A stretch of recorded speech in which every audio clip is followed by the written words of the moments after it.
We only noticed the humans after they blew up most of their solar system. Sure, they'd been catalogued by some Imperial prospecting vessel far in the past, but the star cluster they originated from was sparse in resources, far from major trade routes, and filled with worthless debris that made space travel slow, costly, and inefficient. So the United Empire of Phral never bothered with it, and the pre-FTL human race was given no more attention than a single footnote in an archived survey protocol. Harmless. Once our military intelligence noticed the massive energy spike in the Sol system that can only be described as an attempt to violate every fusion-based work and safety law, it was deemed necessary to send an official Imperial delegate to establish first contact and bring them into the fold. Negotiations were short. In exchange for the tech necessary to evacuate their now broken home and travel the stars, they became the newest semi-integrated vassal race of our hegemony. Not that they offered much of value, really. They weren't especially strong or smart, their technology was basic and aesthetically unpleasing, but overall, they were exactly what the archive said they were. Harmless.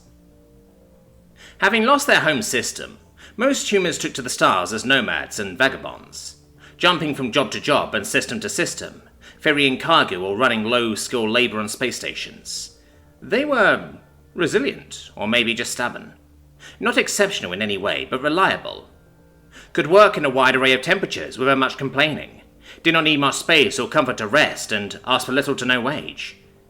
It was no wonder that over the coming decades, most ships and almost every larger spaceport in the Empire had some humans on their payroll, just doing their jobs and chatting with their species' diverse co-workers.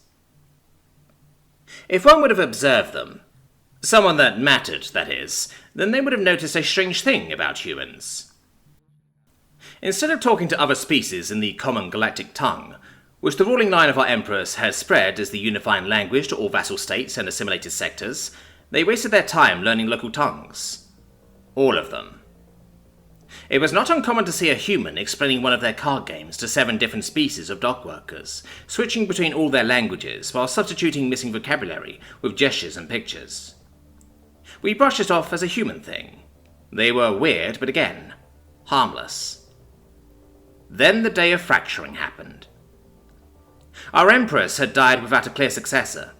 Her many spawn vied for power, and the greatest civil war of imperial history broke out, shattering our proud and ancient realm into a patchwork of rivaling states.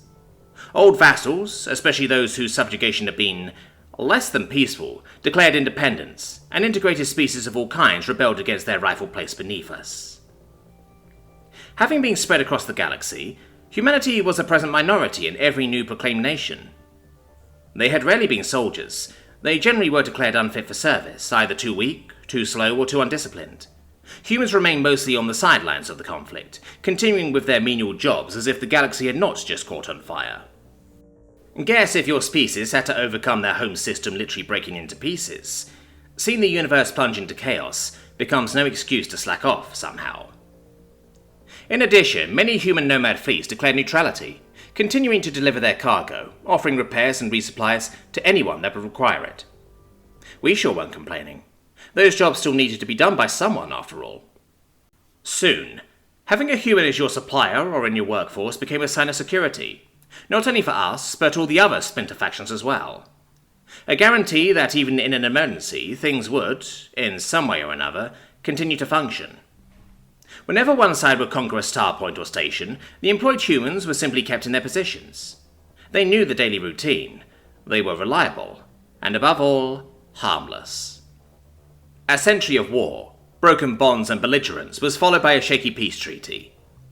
Borders remained either closed or heavily controlled. Trade between nations came to a near stop.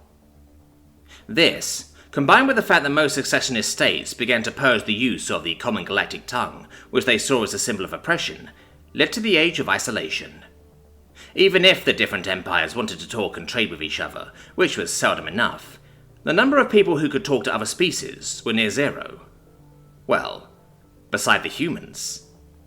Having lived amongst a myriad of different species and cultures, while maintaining a common network between each other brought them to the point where they were the only ones with both the linguistic skills, as well as the social skills, to maintain any kind of exchange between nations. Any attempt at trade or diplomacy attempted by a side that had any significant power could mean nothing but deceit or mockery. But trade with a human, that was okay. They were harmless. Everyone knew that. And because everyone knew they were harmless, everyone employed them. As traders, and as messengers, and as translators, as well as their diplomats. And sometimes when I look out into the void of space and into the vastness that once was our glorious empire, I feel like it still exists, somehow, holding power over the entire galaxy. But it is no longer us who are in charge.